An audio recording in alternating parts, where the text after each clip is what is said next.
नमस्कार दोस्तों, स्वागत है आपका चैनल में। इस वीडियो में हम आपको बताने वाले हैं कि सावन के महीने आपको यह चीज जरूर ही खाना है और क्या क्या आपको नहीं खाना है। इस वीडियो में हम आपको विस्तार से यह जानकारी बताएंगे कि सावन के पवित्र महीने के दिन ऐसी कौन सी शिवलिंग पर ऐसी कौन सी चीज चढ़ा देना है या फिर ऐसी कौन सी चीज आपको खा लेना है जिससे आपको लाभ ही लाभ हो, आपको धन दौलत की प्राप्ति हो। इसलिए आप इस वीडियो को अंत तक जरूर देखें, लेना मांगकर।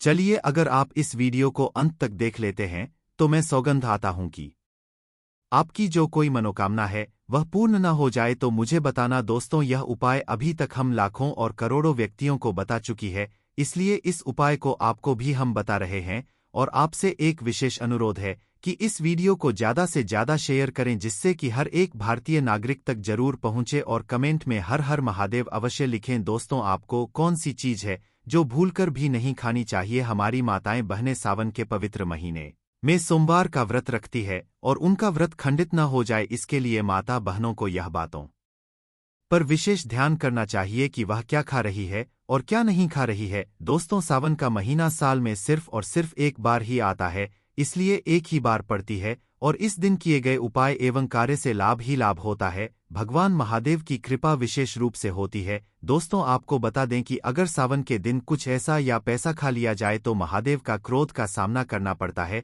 उसे व्यक्ति को। इसलिए महायोग टीवी चैनल आपसे विशेष अनुरोध करके कहना चाहेगा कि इस वीडियो को पूरा देख लेना और यह अच्छे से जान लेना कि महाशिवरात्रि के दिन आपको क्या खाना है और क्या नहीं खाना, क्योंकि एक छोटी सी गलती महादेव को आपसे रोस्ट कर सकती है और एक छोटा सा कार्य आपको महादेव के करीब ला सकता है। महादेव की कृपा प्राप्त करने के लिए सावन का पर्व साल का सबसे बड़ा पर्व माना जाता है, मन किया जाता है। दोस्तों, यह साल भर का सबसे बड़ा पाप होता है महादेव को प्रसन्न करने का, और इस दिन दोस्तों हम आपको विशेष रूप से बताएंगे कि सबसे पहले हम इस वीडियो में बताएंगे आपको कि सावन के महीने के दिन आपको कौन सी चीज अवश्य खाना है और कौन सी चीज भूलकर भी नहीं खाना है, जिससे आपके महादेव की कृपा ही कृपा प्राप्त हो और आपकी हर एक मनोकामना इस दिन पूर्ण करने का महा उपाय भी बताने वाले हैं दोस्तों। और इस वीडियो में हम यह भी बताएंगे कि सावन के महीने के दिन महादेव पर ऐसी कौन सी वस्तु चढ़ा देने से लाभ ही लाभ होगा। दोस्तों, इस वीडियो को आप पूरा देख लेना। आपके अंत में इस वीडियो के में ऐसा उपाय महा उपाय बताऊंगा। दोस्तों, मैं यह बताऊंगा कि आपको महादेव के ऊपर ऐसा क्या चढ़ा देना है जिससे आपकी मनोकामना बहुत जल्दी या फिर हल्की हल्की पूर्ण हो जाएगी, इसलिए इस वीडियो को पूरा देख लेना। चलिए जान लेते हैं सबसे पहले कि सावन का पवित्र महीना कब मनाई जाएगी और व्रत में आपको क्या खाना है और क्या नहीं खाना। दोस्तों, सावन 2024 में सावन का महीना इस साल 22 जुलाई से 19 अगस्त तक चलेगा। इसके दौरान भगवान शिव जी की मंदिर में भीड़ लगेगी। कई लोग इस पावन अवसर पर भगवान शिव जी को प्रसन्न करने के लिए उपवास रखते हैं। उपवास रखने से मन को शांति मिलती है।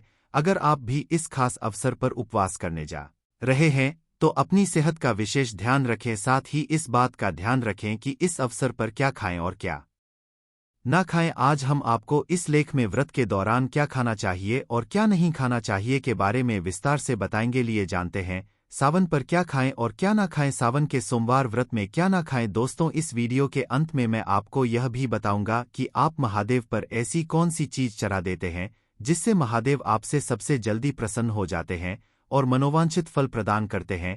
एक फल कई उपवास में फलाहार को खास महत्व दिया गया है। फलों के सेवन से व्रत में भक्तों की ऊर्जा बरकरार रहती है और उन्हें कमजोरी भी महसूस नहीं होती। फलों को खाने से जरूरी शरीर में जरूरी पोषक तत्वों की आपूर्ति भी होती है, पर सिर्फ एनर्जी बढ़ाने का ही काम नहीं करते बल्कि स्वास्थ्य को भी कई फायदे भी पहुंचते हैं। आप व्रत में सेब, अनार, मौसम भी, संतरा और केला खा सकते हैं। इन्हें खाने से आपका शरीर हाइड्रेट रहेगा और पेट भी खाली महसूस नहीं होगा। सावन के दिन आप इन चीजों को जरूर सेवन करें, आपको भगवान महादेव की कृपा होगी आप पर और आपकी हर एक मनोकामना पूर्ण होगी। चलिए अभी वस्तु जान लेते हैं। 2 हेल्दी जूस। सावन के सोमवार पर व्रत रखने वाले भक्त फलों से बने जूस का सेवन भी कर सकते हैं। जूस पीने से उन्हें कमजोरी महसूस नहीं होगी और पूजा पाठ के प्रति उत्साह भी रहेगा। जूस आपको ऊर्जा भी प्रदान करेगा जिससे आपने पूर्ति रहेगी। जूस आपको हाइड्रेटेड रखने में भी महत्वपूर्ण भूमिका निभाएंगे। उपवास के दौरान आप नारियल का पानी या फ्रूट जूस पी सकते हैं, क्योंकि दोस्तों इसका सबसे बड़ा फायदा यह है कि यह हमारे शरीर में बहुत अच्छी ठंडक रखना है और हमें शीतलता प्रदान करता क्योंकि पूरे दिन आप इस व्रत को करने वाले हैं, तो ऐसा अवश्य करें। अगली वस्तु जान लेते हैं। 3 कुत्तों का आटा। जैसा कि सावन के उपवास के दौरान अनाज खाने की सख्त मनाही ही होती है, हालांकि आप कुट्टू के आटे का सेवन कर सकते हैं। आप कुट्टू के आटे से बनी पुरिया पकौड़ी के साथ व्रत वाली आलू की सब्जी खा सकते हैं। कुट्टू के आटे के अलावा आप अरारोट का आटा, साबूदाने का आटा और सिंघाड़े के आटे का भी इस्तेमाल कर सकते हैं। दोस्तों, इस आप अवश्य खाना चाहिए, क्योंकि जो सावन का व्रत होता है, इसमें हर कोई इसका सेवन अवश्य करता है, इसलिए आपको भी इसका सेवन अवश्य करना चाहिए। सब्जियों को शुद्ध आहार समझा जाता है। यही वजह है कि व्रत में भक्तों के लिए यह उपयुक्त आहार होता है। आप अपने व्रत वाले खाने में आलू के साथ साथ कद्दू और अरबी की सब्जियों को शामिल कर सकते हैं। इन सब्जियों को बनाते वक्त सेंधा नमक का इस्तेमाल करें। 5 ड्राई फ्रूट। सावन के उपवास के दौरान आपके लिए ऐसा भोजन जरूरी है जो आपके पेट को लंबे समय तक भरा रखें और आपको ना तो कमजोरी महसूस हो और ना ही ऊर्जा की कमी झेलनी पड़े। इस स्थिति से बचने में ड्राई फ्रूट्स आपकी मदद कर सकते हैं। यह न सिर्फ आपके पेट को भारत रखेंगे बल्कि ऊर्जा भी प्रदान करेंगे। अधिक तालाब होना शुभ। रात्रि के व्रत में आपको अधिक तालाब होना खाने से परहेज करना चाहिए। अगर आप व्रत में अधिक तालाब होना कहते हैं, तो इससे पाचन से जुड़ी परेशानियां हो सकती है। मुख्य रूप से इसकी वजह से अपच, कब्ज, एसिडिटी की परेशानियां बढ़ सकती है। ऐसे में गलती से भी व्रत में के लिए चीजों का सेवन ना करें। दोस्तों, ऐसा आपको भूलकर भी नहीं करना है कि अधिकता भोजन आप करें। दोस्तों, इसकी आपका पेट भी खराब हो सकता है और आपका स्वास्थ्य भी खराब हो सकता है। चलिए दोस्तों, अब जान लेते हैं कौन सी है वह चीज जिन्हें हमें भूलकर भी सावन के दिन आपको सेवन नहीं करना है, क्योंकि आप अगर इन चीजों का सेवन करते हो तो मन कर चलिए, आपको महादेव की कृपा तो कभी प्राप्त ही नहीं होगी, बल्कि उनके क्रोध का सामना आपको करना पड़ सकता है। इसलिए इन कार्यों को भूलकर भी ना करें और ऐसी चीजों को भूलकर भी ना खाएं, क्योंकि हमें सावन के महीने में महादेव को प्रसन्न करना है, न कि उन्हें अपने आप से रोस्ट करना है। प्याज लहसुन। व्रत में प्याज लहसुन से बनी चीजों का सेवन करना अच्छा नहीं माना जाता है। इसके अलावा सेहत की बात करें तो व्रत में प्याज लहसुन का सेवन करने से आपको एसिडिटी और अपच जैसी परेशानी हो सकती है, इसलिए प्याज लहसुन का सेवन ना करें। वही इस बात का ध्यान रखें कि व्रत में सफेद नमक के बजाय सेंधा नमक का सेवन करें। अधिकतर लोग व्रत के दौरान कई बार चाय और कॉफी पीने लगते हैं। इस तरह के आहार में कैफीन की मात्रा काफी ज्यादा होती है। इससे आपको व्रत के दौरान उल्टी, मछली, अनिद्रा की शिकायत हो सकती है। इसलिए अधिक मात्रा में चाय, कॉफी, साबूदाना। व्रत में साबूदाना से बनी खिचड़ी, खीर, पूरी जैसी चीजों का सेवन करें। इससे आपका शरीर एनर्जेटिक रहता है। साथ ही आपको कई तरह के पोषक तत्व जैसे कैल्शियम, प्रोटीन प्राप्त होते हैं। इससे आपको किसी तरह की कमजोरी महसूस नहीं होती है। व्रत में शरीर को एनर्जेटिक बनाए रखने के लिए आप इन चीजों का सेवन करें। इससे आपका शरीर स्वस्थ रहेगा। वही व्रत को करने से पहले इससे जुड़े नियमों को जरूर जान ले। महाशिवरात्रि की पूजा में शिवलिंग पर आखिर वह कौन सी चीज है जिन्हें चढ़ाने से भगवान शिव जल्द प्रसन्न होकर मनचाहा वरदान देते हैं? दोस्तों, अब हम आपको बताने वाले हैं कि महादेव पर ऐसी कौन सी चीज चढ़ा देने से आपकी मनोकामना बहुत ही जल्द, यानी कि सबसे जल्दी पूर्ण हो जाती है और लाखों करोड़ों व्यक्तियों की इस उपाय से मनोकामना पूर्ण होती है। क्योंकि यह उपाय हम पहले भी कई बार बता चुके हैं कि महादेव को ऐसी कौन सी चीज है अधिक प्रिय है, और अगर शिवरात्रि के दिन यह चीज महादेव के ऊपर चढ़ा दी जाती है, यानी कि शिवलिंग के ऊपर चढ़ा दी जाती है या उनके पास में भी रख दी जाती है, तो मन कर चलिए आपकी जीवन की तारे निराले हो सकते हैं। इसलिए दोस्तों, चलिए अब यह भी जान लेते हैं कि शिवरात्रि के दिन ऐसी कौन सी वस्तुएं चढ़ा देने से महादेव प्रसन्न हो जाते हैं और मनोवांछित फल देते हैं। दोस्तों, आपके जीवन में चल रही परेशानियों को महादेव दूर भी करते हैं। ऐसा करने मंत्र से दोस्तों आपको गुलाब ही लाभ होगा। चलिए अब जानते हैं महादेव पर ऐसी कौन सी चीज है सावन की पवित्र महीने में आपको खा लेना चाहिए जिससे हमें लाभ ही लाभ हो। एक भस्म। भगवान शिव की पूजा में भस्म का उपयोग करना बहुत शुभ माना जाता है। सावन के दिनों में दिन विशेष तौर पर इस शिवलिंग पर चढ़ाना चाहिए। धार्मिक मान्यताओं के अनुसार शिवजी का प्रमुख वस्त्र भस्म मान जाता है, क्योंकि उनका पूरा शरीर भस्म से ढका रहता है। इसलिए कोशिश करें कि सावन की पवित्र महीने में उन पर भस्म जरूर चढ़ आए। दोस्तों, आपको यह तो याद ही होगा कि महादेव शमशान में ही कई दिनों तक बैठे रहते हैं। दोस्तों महादेव को जो शरीर की भस्म होती है यह सर्वाधिक प्यारी होती है दोस्तों, इसलिए महादेव अपने स्वयं ही अपने हाथों से भी अपने कई बार देखा होगा महादेव को अपने शरीर से भस्म लगाते हुए। इसलिए आप सावन के किसी भी दिन अगर महादेव पर भाषण चढ़ा देते हैं तो मन कर चलिए आपके तारीख निराले हो सकती है दोस्तों। यह उपाय को जरूर करें दोस्तों। अब हम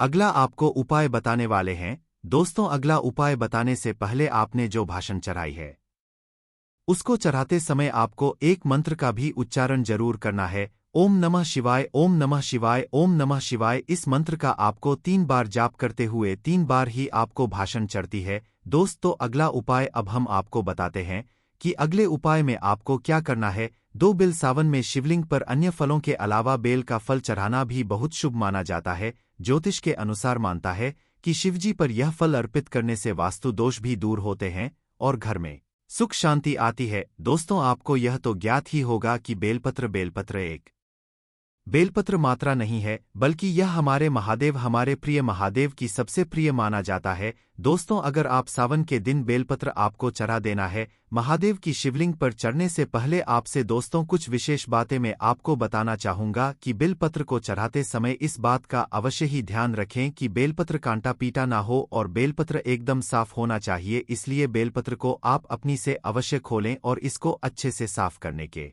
बाद ही महादेव की शिवलिंग पर जरूर चढ़ाएं दोस्तों। ऐसा माना जाता है कि बेलपत्र को चढ़ आने से मानव के जीवन में चल रही समस्याओं का निवारण तुरंत ही हो जाता है। 1 से 2 दिन में ही दोस्तों इसका फल देखने को मिल जाता है। जिसके घर में बीमारी चलती है या जिसके घर में धन दौलत की कमी होती है दोस्तों, सावन में दिन यह उपाय किया जाता है तो मन कर चलिए उसके जीवन में खुशियां ही खुशियां बनी रहती है दोस्तों। आगे जानकारी बताने से पहले महायोग टीवी चैनल आपसे एक छोटा सा अनुरोध करना चाहेगा कि आप अपनी राशि को कमेंट बॉक्स में जरूर डाल दें, क्योंकि हम राशि से जुड़ा आपका भाग्य भी बताते हैं और भाग्य में चल रही समस्याओं को दूर करने के लिए उपाय भी बताते हैं।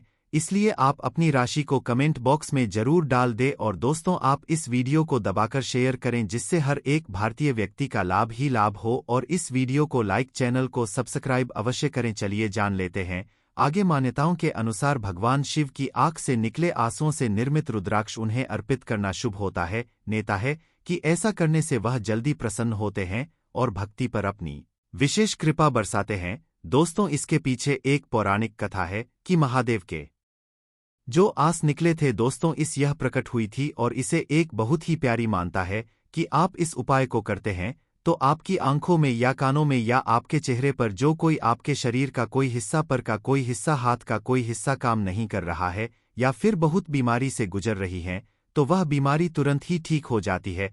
अगर महादेव पर आप इसका एक छोटा सा टुकड़ा भी आप इस पर चढ़ा देते हैं तो मन कर चलिए आपका जीवन बदल सकता है दोस्तों। इस उपाय को भी आप इसलिए अवश्य कर सकते हैं, आपको लाभ ही लाभ होगा। चलिए अगला उपाय अब हम जान लेते हैं। 4 दूध। धार्मिक मान्यताओं के अनुसार समुद्र मंथन में निकले विश्व को पीने के बाद भगवान शिव का शरीर जलने लगा, तभी वहां उपस्थित देवताओं ने उनसे दूध ग्रहण करने की विनती की, जिसके बाद उनका शरीर जलने से बच गया। यह धार्मिक नजरिए से शिवजी पर दूध चढ़ाना शुभ माना जाता है दोस्तों। ऐसा कोई मंदिर नहीं होगा जहां महादेव पर टूटना चढ़ाया जाता हो। दूध का तो बहुत ही प्यारा महत्व है कि अगर आप महाशिवरात्रि के दिन दूध को महादेव को चढ़ते हैं तो मान के चलिए कि जो महादेव होते हैं उनके लिए दूध बहुत ही ज्यादा प्रिय होता है। और आपने यह भी देखा होगा कि जो कोई अनुष्ठान होता है तो कभी कभी उसमें दूध का प्रयोग जरूर ही किया जाता है और महादेव पर दूध अर्पण जरूर किया जाता है। इसलिए आपको भी जहां कहीं आपके पास में मंदिर हो या फिर कोई भावसार मंदिर